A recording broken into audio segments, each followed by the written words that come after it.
जय हिंद दोस्तों। Let's study 41 में आप लोगों का स्वागत है। मैं हूं घनश्याम यादव और दोस्तों मेरे द्वारा आप लोगों को ऑल कंपटीशन से संबंधित प्रश्नों को हल कराया जा रहा है, जिसमें सबसे पहले भारत के प्राचीन इतिहास के बारे में पढ़ाया जा रहा है। और दोस्तों अभी तक हमारे द्वारा भारत का प्राचीन इतिहास भाग 1 से लेकर के भाग 64 तक पढ़ाया जा चुका है। कहने का मतलब यह है कि 64 क्लास अभी तक हम लोग अटेंड कर चुके हैं, यानी पढ़ चुके हैं। और ये हम लोग का दक्षिण भारत के प्रमुख राजवंश 65वां क्लास हो गया, यानी 65 नंबर का क्लास ये होगा। और आज हम लोग पढ़ेंगे चोल वंश के बारे में पढ़ेंगे।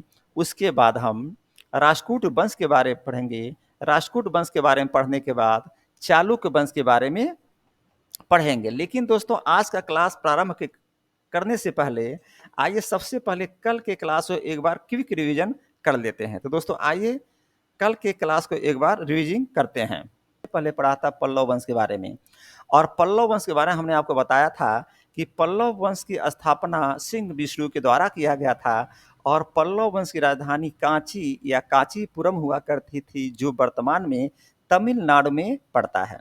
फिर मैंने आपको बताया था पल्लव वंश की राजभाषा संस्कृत हुआ करती थी, और सिंह विष्णु के दरबार में भारवी नाम के लेखक रहते थे, जिनके द्वारा कीर्ताजुनियम नामक पुस्तक की रचना की गई थी।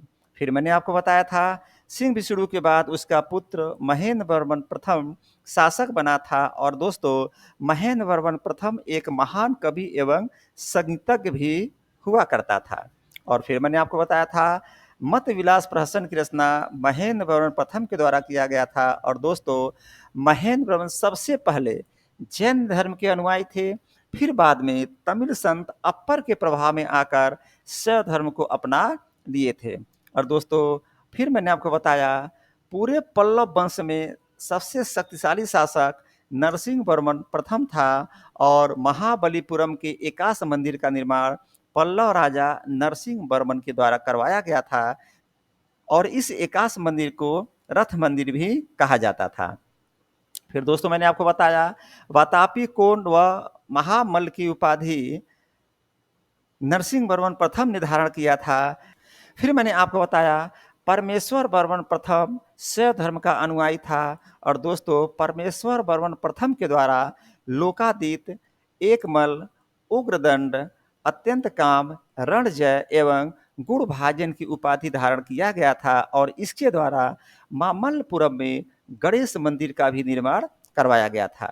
और दोस्तों मैंने आपको पुनः बताया अरबों के आक्रमण के समय पल्लवों का शासक नरसिंह वर्मन द्वितीय था। और दोस्तों कांची के कैलाश मंदिर का निर्माण नरसिंह वर्मन द्वितीय ने करवाया था, जिसे राज सिद्धेश्वर मंदिर भी कहा जाता है। और इस मंदिर निर्माण से द्रविड़ स्थापत्य कला की शुरुआत हो जाती है, यानी कि जब मंदिर का निर्माण होना स्टार्ट हुआ तो दोस्तों इसी मंदिर निर्माण से द्रविड़ स्थापत्य कला की शुरुआत हो गई।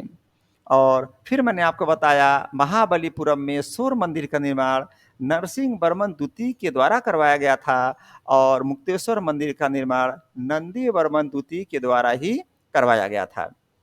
फिर दोस्तों मैंने आपको बताया बैकुंठ पेरुमाला मंदिर का निर्माण नंदी वर्मन द्वितीय ने करवाया था, और पल्लव वंश का अंतिम शासक अपराजित वर्मन था। फिर दोस्तों चोल वंश पर हम लोग आए, और चोल वंश के बारे में आपको बताया था चोल वंश के संस्थापक विजयालय थे, और चोल वंश की राजधानी तंजौर हुआ करती थी, जिसका पुराना नाम तंजाय था।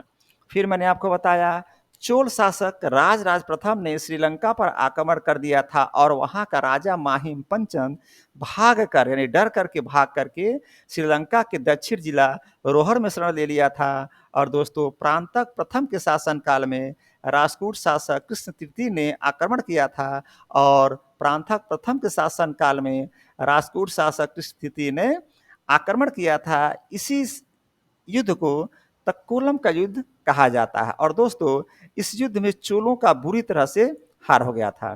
फिर कल का लास्ट प्रश्न था राजराज प्रथम किस धर्म के अनुयायी थे। तो मैंने आपको बताया था राजराज प्रथम शैव धर्म के अनुयायी थे, और इन्हीं के द्वारा तंजौर में राजराजेश्वर शिव मंदिर का निर्माण कराया गया था।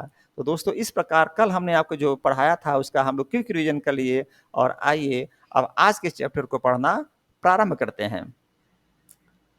तो दोस्तों, आज का क्लास है दक्षिण भारत के प्रमुख राजवंश भाग 2, जिसमें सबसे पहले हम पढ़ेंगे चोल वंश के बारे में। और चोल वंश के बारे में कल भी हमने पढ़ा था, लेकिन 2-4 ही क्वेश्चन हम लोग सॉल्व किए थे। और आज का सबसे पहले प्रश्न बन रहा है, चोल साम्राज्य का सर्वाधिक विस्तार किसके शासनकाल में हुआ था? आप उत्तर देंगे चोल साम्राज्य का सर्वाधिक विस्तार राजेंद्र प्रथम के शासनकाल में हुआ था। किसके शासन में? राजेंद्र प्रथम के शासनकाल में हुआ था। प्रश्न आएगा, चोल साम्राज्य का विस्तार किसके शासनकाल में हुआ था? आप उत्तर देंगे चोल साम्राज्य का विस्तार सबसे अधिक राजेंद्र प्रथम के शासनकाल में हुआ था। और फिर अगला प्रश्न बना, राजेंद्र प्रथम ने कब गंगकोट चोल की उपाधि धारण किया? तो आप उत्तर देंगे राजेंद्र प्रथम के द्वारा बंगाल के पाल शासक महिपाल को पराजित करने के बाद गंगकोट चोल की उपाधि धारण किया था।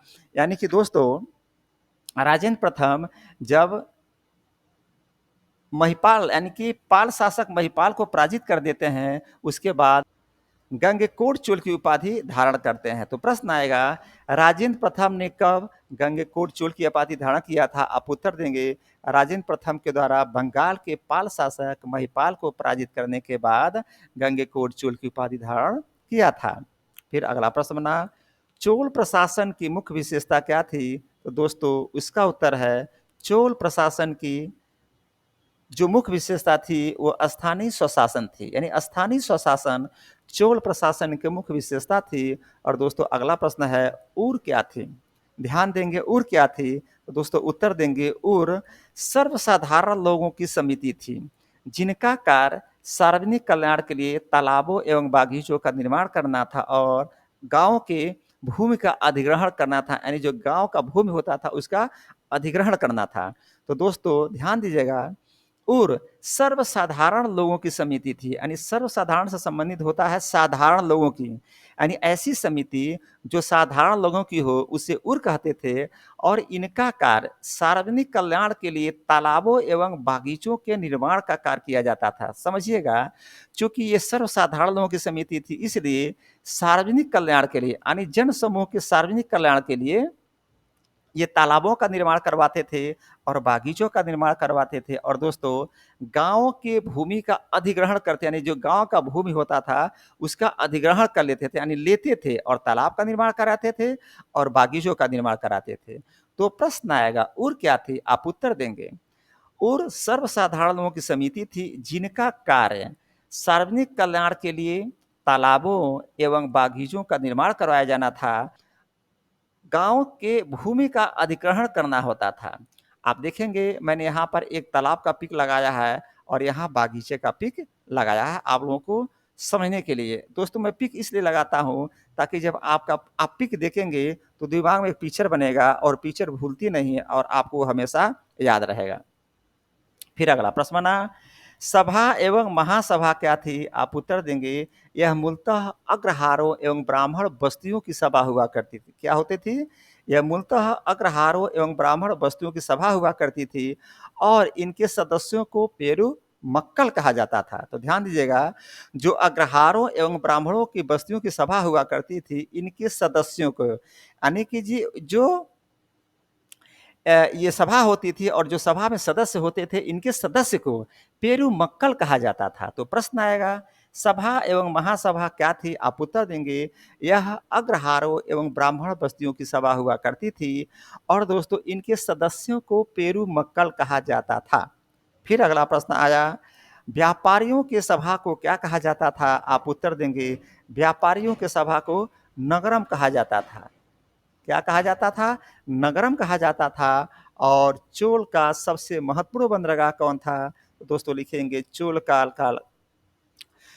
काल का सबसे महत्वपूर्ण बंदरगाह कावेरी पट्टनम हुआ करता था, जो कि 10वीं शताब्दी का बंदरगाह था। दोस्तों, देखेंगे यहाँ पर मैं पिक लगाया हूँ आप लोगों को समझने के लिए। ये बंदरगाह है और चोल काल का जो बंदरगाह था वो 10वीं सदी का था। और चोल काल का सबसे एक महत्वपूर्ण बंदरगाह कावेरी पट्टनम था, यानी कावेरी पट्टनम उसका नाम था। और प्रश्न यही बन रहा है, चोल काल का सबसे महत्वपूर्ण बंदरगाह कौन था? आप उत्तर लिखेंगे, चोल काल का सबसे महत्वपूर्ण बंदरगाह कावेरी पट्टनम हुआ करता था, जो कि 10वीं सदी का बंदरगाह था। फिर अगला प्रश्न बना, विष्णु के उपासक एवं शिव के उपासक को क्या कहा जाता था? तो दोस्तों, विष्णु के उपासक को अलवार एवं शिव के उपासक को नैनार कहा जाता था। दोस्तों, ये बात मैं पहले ही बता चुका हूं कि शिव के उपासक को अलवार एवं, माफ करेंगे, विष्णु के उपासक को अलवार एवं शिव के उपासक को नैनार संत कहा जाता था। तो दोस्तों, प्रश्न आएगा, विष्णु के उपासक एवं शिव के उपासक को क्या कहा जाता था? आप उत्तर देंगे, विष्णु के उपासक को अलवार एवं शिव के उपासक को नैनार संत कहा जाता था। फिर अगला प्रश्न आया, चोल वंश में सोने के सिक्के को क्या कहते थे? तो दोस्तों, उत्तर है, चोल वंश में सोने के सिक्के को कांसू कहते थे। क्या कहते थे? कांसू कहते थे। अगला प्रश्न आया, चोल वंश का अंतिम शासक कौन था? तो दोस्तों, चोल वंश का अंतिम शासक राजेंद्र तृतीय था। अब इसके बाद दोस्तों आ रहा है राष्ट्रकूट वंश के बारे में पढ़ने के लिए। अभी हम लोगों ने चोल वंश के बारे में पढ़ा, उसके पहले हम लोगों ने पल्लव वंश के बारे में पढ़ा था। तो पल्लव वंश को पढ़ लिया, चोल वंश को पढ़ लिया। अब आइए हम लोग राष्ट्रकूट वंश के बारे में पढ़ते हैं। तो दोस्तों, राष्ट्रकूट वंश में सबसे पहला प्रश्न बन रहा है, राष्ट्रकूट वंश की स्थापना किसके द्वारा किया गया था? आप उत्तर करेंगे, राष्ट्रकूट वंश की स्थापना दंती दुर्ग के द्वारा किया गया था। किसके द्वारा? दंती दुर्ग के द्वारा। प्रश्न आएगा, राष्ट्रकूट वंश की स्थापना किसके द्वारा किया गया था? आप उत्तर देंगे, राष्ट्रकूट वंश की स्थापना दंती दुर्ग के द्वारा किया गया था। फिर अगला प्रश्न आया, राष्ट्रकूट की राजधानी कहाँ थी? तो दोस्तों, राष्ट्रकूट की राजधानी मनकर या मानखेत हुआ करती थी। मनकर या मानखेत हुआ करती थी। और वर्तमान में यह जो जगह है सूलापुर के निकट में पड़ता है। तो यहाँ पर दो प्रश्न क्लियर हुआ राष्ट्रकूट वंश के बारे में। राष्ट्रकूट वंश की स्थापना दंती दुर्ग के द्वारा किया जा रहा है, और राष्ट्रकूट वंश की राजधानी मनकर या मानखेत हुआ करती थी, जो दोस्तों वर्तमान में यह जगह सोलापुर के निकट में पड़ता है। फिर अगला प्रश्न बना, एलोरा के प्रसिद्ध कैलाश मंदिर का निर्माण किसके द्वारा करवाया गया था? तो दोस्तों, इसका उत्तर है, एलोरा के प्रसिद्ध कैलाश मंदिर का निर्माण कृष्ण प्रथम के द्वारा करवाया गया था। किसके द्वारा करवाया गया था? कृष्ण प्रथम के द्वारा करवाया गया था। प्रश्न आएगा, एलोरा के प्रसिद्ध कैलाश मंदिर का निर्माण किसके द्वारा करवाया गया? आप उत्तर देंगे, एलोरा के प्रसिद्ध कैलाश मंदिर का निर्माण कृष्ण प्रथम के द्वारा करवाया गया था। देखेंगे दोस्तों, ये एलोरा के जो कृष्ण मंदिर है, इसी का मैंने यहाँ एक पिक लगाया है। कितना सुंदर, कितना बृहद और कितना नक्काशी द्वारा बनाया गया ये मंदिर दिखाई दे रहा है। फिर अगला प्रश्न बना, राष्ट्रकूट वंश का पहला शासक कौन था? आप उत्तर देंगे, राष्ट्रकूट वंश का पहला शासक ध्रुव था। ध्यान दीजिएगा, ये जो राष्ट्रकूट वंश के बारे में हम लोग पढ़ रहे हैं, इसका पहला शासक ध्रुव था, जिसके द्वारा कन्नौज पर अधिकार करने के लिए त्रिपक्षीय संघर्ष में भाग लिया गया था। तो दोस्तों, राष्ट्रकूट वंश का पहला शासक ध्रुव था, और ध्रुव के द्वारा कन्नौज पर अधिकार प्राप्त करने के लिए त्रिपक्षीय संघर्ष में भाग लिया गया, और उसके बाद प्रतिहार नरेश वत्सराज एवं पाल नरेश धर्मपाल को पराजित किया था। तो दोस्तों, ध्यान देंगे, ये जो कन्नौज है, कन्नौज एक बहुत ही महत्वपूर्ण जगह हुआ करता था उस समय का, और कन्नौज पर आक्रमण करके उसको अपने अंडर में लाने के लिए 3 राजाओं ने आक्रमण किया था। सोचा कि मैं अपने अंडर इसको ले लूं, और इसी राजाओं के द्वारा, जो 3 राजाओं ने आक्रमण किया था, इसी राजाओं के द्वारा जो आक्रमण किया गया था, इसी संघर्ष को त्रिपक्षीय संघर्ष कहा जाता है। तो प्रश्न यहाँ पर यही बन रहा है, राष्ट्रकूट वंश का पहला शासक कौन था? आप उत्तर देंगे, राष्ट्रकूट वंश का पहला शासक ध्रुव था, और जिसके द्वारा कन्नौज पर अधिकार प्राप्त करने के लिए त्रिपक्षीय संघर्ष में भाग लिया गया था। यानी जो 3 राजाओं का युद्ध हुआ था कन्नौज पर, कन्नौज को अपनाने के लिए, उसमें राष्ट्रकूट वंश का पहला शासक ध्रुव भी भाग लिया था, और उसके बाद प्रतिहार नरेश वत्सराज एवं पाल नरेश धर्मपाल को पराजित किया था। फिर अगला प्रश्न बना, धारावर्ष के नाम से किस शासक को जाना जाता है? तो दोस्तों, उत्तर देंगे, ध्रुव को ही धारावर्ष के नाम से जाना जाता है। फिर अगला प्रश्न बना, एलोरा एवं एलिफेंटा के गुहा मंदिरों का निर्माण किसने कराया था? तो दोस्तों उत्तर देंगे, एलोरा एवं एलिफेंटा के गुहा मंदिरों का निर्माण राष्ट्रकूट शासकों के द्वारा करवाया गया था। यानी दोस्तों जो एलोरा और एलिफेंटा के गुहा मंदिर थे, उसका निर्माण किसके द्वारा यानी किन शासकों के द्वारा कराया गया? आप उत्तर देंगे, राष्ट्रकूट शासकों के द्वारा करवाया गया था। क्या करवाया गया था? एलोरा एवं एलिफेंटा गुहा मंदिरों का निर्माण। तो प्रश्न यहाँ पर यही बन रहा है, एलोरा एवं एलिफेंटा के गुहा मंदिरों का निर्माण किसके द्वारा करवाया गया था? आप उत्तर लिखेंगे, एलोरा एवं एलिफेंटा गुहा मंदिरों का निर्माण राष्ट्रकूट शासकों के द्वारा करवाया गया था। फिर अगला प्रश्न बना, एलोरा में कितनी शैलकृत गुफाएं थी? ध्यान दीजिएगा, समझने की थोड़ी सी यहाँ पर बात है और बहुत आराम से आप लोग समझ लेंगे और दिमाग में बैठ जाएगी, कभी आपके दिमाग से आज का उत्तर ये निकलेगा नहीं। तो दोस्त समझिएगा, एलोरा में 34 शैलकृत गुफाएं थी। कितनी? 34, जिसमें 1 से 12 तक की गुफाएं बौद्धों के लिए था, यानी बौद्ध धर्म के लिए था। 34 गुफा में क्या हुआ, 1 से 12 तक की जो गुफा हो गई वो बौद्धों के लिए हो गई, और 13 से 29 तक की जो गुफा हो गई वो हिंदुओं के लिए। गुफा कितनी है? 34, 1 से 12 बौद्धों के लिए, 13 से 29 हिंदुओं के लिए, और 30 से 34 जो गुफाएं थी वो जैन के लिए था। अब समझिए, 1 से 12 गुफाएं बौद्ध के लिए, 13 से 29 यानी कि ये हो गया आपका लगभग 17 गुफा हो गया। ये किसके लिए हो गया? हिंदुओं के लिए हुआ। और 30 से 34 गुफाएं जैन के लिए हुआ, तो यानी कि 5 गुफाएं जैन के लिए हुआ। तो हम कह सकते हैं कि बौद्धों के लिए 12 गुफा, हिंदुओं के लिए 17 गुफा और जैनों के लिए 5 गुफाएं थी। कहाँ पर? एलोरा के शैलकृत गुफाओं में। और प्रश्न भी यही आ रहा है कि एलोरा में कितनी शैलकृत गुफाएं थी? तो दोस्तों आप लिखेंगे, एलोरा में 34 शैलकृत गुफाएं थी, जिसमें 1 से 12 तक की जो गुफाएं थी बौद्धों के लिए थी, 13 से 29 तक की गुफाएं हिंदुओं के लिए, और 30 से 34 तक की गुफाएं जैन के लिए थी। और दोस्तों यहाँ पर एक प्रश्न और बन रहा है कि ऐसी गुफा का नाम बताइए जहां पर 3 धर्मों को प्रतिबिंबित किया गया है, यानी 3 धर्मों के बारे में बात किया गया था। उत्तर देंगे, एलोरा की गुफाएं थी। यानी एलोरा की गुफाओं में 3 धर्मों के लिए बात की गई है, पहला बौद्ध, दूसरा हिंदू, तीसरा जैन। फिर अगला प्रश्न आया, एलोरा की गुफाओं का सर्वप्रथम उल्लेख किसके द्वारा किया गया था? तो दोस्तों इसका उत्तर है, एलोरा की गुफाओं का सर्वप्रथम उल्लेख फ्रांसीसी यात्री थेवेनिर के द्वारा किया गया था। और कब किया गया था? तो दोस्तों ये 17वीं शताब्दी में किया गया था। प्रश्न आएगा, एलोरा की गुफाओं का सर्वप्रथम उल्लेख किसके द्वारा किया गया? आप उत्तर देंगे, एलोरा की गुफाओं का सर्वप्रथम उल्लेख फ्रांसीसी यात्री थेवेनिर के द्वारा किया गया। और यह कब किया गया? तो दोस्तों ये 17वीं शताब्दी में किया गया था।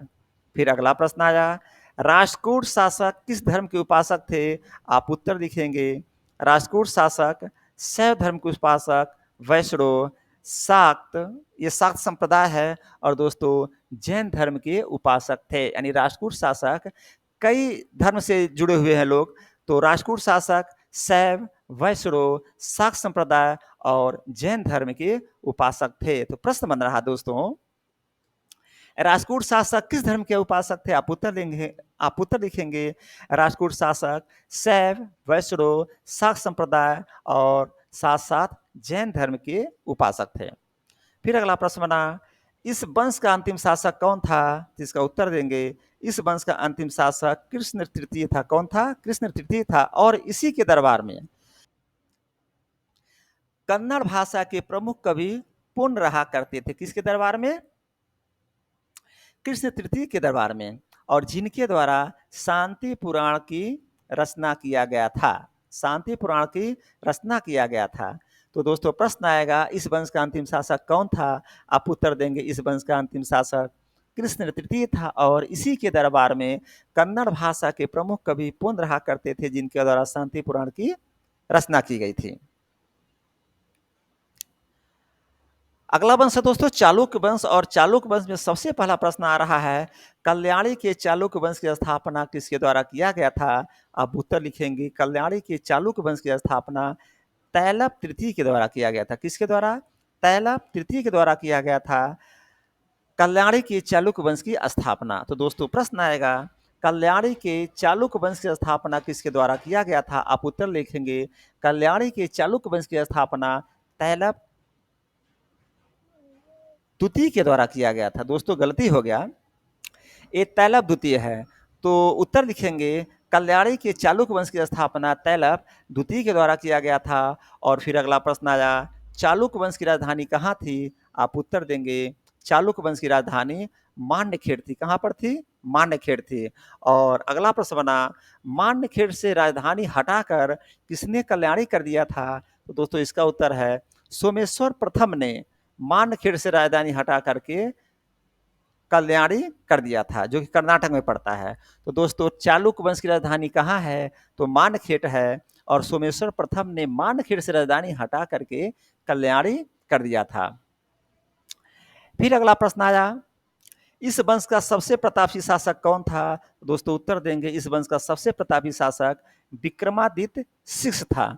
और अगला प्रश्न आया, बिल्हड़ एवं विज्ञानेश्वर किसके दरबार में रहते थे? तो दोस्तों आप उत्तर देंगे बिल्हड़ एवं विज्ञानेश्वर विक्रमादित्य शीर्ष के दरबार में रहते थे। तो दोस्तों इस प्रकार से आज का चैप्टर समाप्त हुआ। लेकिन आइए चैप्टर को समाप्त करने से पहले एक बार और इसका हम लोग क्विक रिवीजन कर लेते हैं। तो दोस्तों आज का सबसे पहले प्रश्न बना था चोल वंश से चोल साम्राज्य का सर्वाधिक विस्तार किसके शासन काल में हुआ था? इसका उत्तर बना था चोल साम्राज्य का सर्वाधिक विस्तार राजेंद्र प्रथम के शासन काल में हुआ था। फिर अगला प्रश्न बना था राजेंद्र प्रथम ने कब गंगेकोट चोल की उपाधि धारण किया था? तो दोस्तों राजेंद्र प्रथम के द्वारा बंगाल के पाल शासक महिपाल को पराजित करने के बाद गंगेकोट चोल की उपाधि धारण किया गया था। फिर अगला प्रश्न बना चोल प्रशासन की मुख्य विशेषता क्या थी? तो दोस्तों इसका उत्तर बना था चोल प्रशासन की मुख्य विशेषता स्थानीय स्वशासन थी। फिर अगला प्रश्न बना उर क्या थी? तो हमने आपको बताया उर सर्वसाधारण लोगों की समिति थी जिनका कार्य सार्वजनिक कल्याण के लिए तालाबों एवं बागीचों का निर्माण करवाया जाना था और गांवों के भूमि का अधिग्रहण करना भी था। फिर अगला प्रश्न बना सभा एवं महासभा क्या थी? तो दोस्तों इसका उत्तर बना था यह मूलतः अग्रहारों एवं ब्राह्मण बस्तियों की सभा हुआ करती थी और इनके सदस्य को पेरू मक्कल कहा जाता था। फिर अगला प्रश्न बना व्यापारियों की सभा को क्या कहा जाता था? तो हमने आपको बताया व्यापारियों की सभा को नगरम कहा जाता था। और फिर अगला प्रश्न बना था चोल काल का सबसे महत्वपूर्ण बंदरगाह कौन था? तो दोस्तों हमने आपको बताया था चोल काल का सबसे महत्वपूर्ण बंदरगाह कावेरी पट्टनम था, जो कि 10वीं सदी का बंदरगाह था। फिर अगला प्रश्न बना विष्णु के उपासक एवं शिव के उपासक को क्या कहा जाता था? तो दोस्तों इसका उत्तर बना था विष्णु के उपासक को अलवार एवं शिव के उपासक को नयनार संत कहा जाता था। और फिर अगला प्रश्न बना चोल वंश में सोने के सिक्के को क्या कहते थे? तो दोस्तों चोल वंश में सोने के सिक्कों को कांसू कहते थे। फिर अगला प्रश्न बना चोल वंश का अंतिम शासक कौन था? तो दोस्तों चोल वंश का अंतिम शासक राजेंद्र तृतीय था। फिर दोस्तों हम लोगों ने राष्ट्रकूट वंश के बारे में पढ़ा और राष्ट्रकूट वंश में सबसे पहले प्रश्न बना था राष्ट्रकूट वंश की स्थापना किसके द्वारा किया गया था? तो दोस्तों राष्ट्रकूट वंश की स्थापना दंती दुर्ग के द्वारा किया गया था। फिर अगला प्रश्न बना राष्ट्रकूट की राजधानी कहाँ थी? तो दोस्तों राष्ट्रकूट की राजधानी मणिकर थी और इसके मानखेत भी कहा जाता था, यानी मणिकर या मानखेत कह सकते हैं। वर्तमान में यह जगह सोलापुर के निकट में पड़ता है। फिर अगला प्रश्न बना एलोरा के प्रसिद्ध कैलाश मंदिर का निर्माण किसके द्वारा करवाया गया था? तो दोस्तों इसका उत्तर बना था एलोरा के प्रसिद्ध कैलाश मंदिर का निर्माण कृष्ण प्रथम के द्वारा करवाया गया था। किसके द्वारा? कृष्ण प्रथम के द्वारा करवाया गया था। और राष्ट्रकूट वंश का पहला शासक कौन था? तो दोस्तों उत्तर बना राष्ट्रकूट वंश का सबसे पहला शासक ध्रुव था, जिसके द्वारा कन्नौज पर अधिकार करने के लिए त्रिपक्षीय संघर्ष में भाग लिया गया था और उसके बाद प्रतिहार नरेश वत्सराज एवं पाल नरेश धर्मपाल को पराजित किया गया था। फिर अगला प्रश्न बना धारावर्ष के नाम से किस शासक को जाना जाता है? तो दोस्तों ध्रुव को ही धारावर्ष के नाम से जाना जाता है। और फिर अगला प्रश्न बना एलोरा एवं एलिफेंटा के गुफा मंदिरों का निर्माण किसने करवाया था? इसका उत्तर बना था एलोरा एवं एलिफेंटा के गुहा मंदिरों का निर्माण राष्ट्रकूट शासकों के द्वारा कराया गया था। अगला प्रश्न बना, एलोरा में कितनी शैलकृतियाँ गुफाएँ? तो दोस्तों इसका उत्तर बना था, एलोरा में 34 शैलकृत गुफाएँ थी, जिसमें 1 से 12 तक की गुफाएँ बौद्धों के लिए, 13 से 29 तक की गुफाएँ हिंदुओं के लिए और 30 से 34 तक की गुफाएँ जैनों के लिए हुआ करती थी। अगला प्रश्न, एलोरा की गुफाओं का सर्वप्रथम उल्लेख किसके द्वारा किया गया था? तो दोस्तों इसका उत्तर है, एलोरा की गुफाओं का सर्वप्रथम उल्लेख फ्रांसीसी यात्री थेवेनिट के द्वारा किया गया था और ये जो उल्लेख किया था दोस्तों, ये 17वीं शताब्दी में किया गया था। अगला प्रश्न बना, राष्ट्रकूट शासक किस धर्म के उपासक थे? तो दोस्तों राष्ट्रकूट शासक शैव, वैष्णव, शाक्त संप्रदाय एवं जैन धर्म के उपासक थे। और अगला प्रश्न बना, इस वंश का अंतिम शासक कौन था? तो दोस्तों इस वंश का अंतिम शासक कृष्ण तीर्थी था। इसी के दरबार में कन्नड़ भाषा के प्रमुख कवि पुण्य रहते थे, जिनके द्वारा शांति पुराण की स्थापना की गई थी। फिर चालुक्य वंश आया, तो चालुक्य वंश में सबसे पहले प्रश्न बना, कल्याणी के चालुक्य वंश की स्थापना किसके द्वारा किया गया था? तो दोस्तों कल्याणी के चालुक्य वंश की स्थापना तैलप द्वितीय के द्वारा किया गया था। और अगला प्रश्न बना, चालुक्य वंश की राजधानी कहाँ थी? तो दोस्तों चालुक्य वंश की राजधानी मानखेड़ हुआ करती थी। अगला प्रश्न बना, मानखेड़ से राजधानी हटाकर किसने कल्याणी कर दिया था? तो दोस्तों इसका उत्तर बना था, सोमेश्वर प्रथम ने मानखेड़ से राजधानी हटा कल्याणी कर दिया था। और इस वंश का सबसे प्रतापी शासक कौन था? तो दोस्तों इस वंश का सबसे प्रतापी शासक विक्रमादित्य सिक्स था। और बिल्हड़ एवं विज्ञानेश्वर किसके दरबार में रहते थे? तो दोस्तों बिल्हड़ एवं विज्ञानेश्वर विक्रमादित्य के दरबार में रहते थे। तो दोस्तों यहीं पर आज का क्लास समाप्त होता है। जय हिंद, जय भारत।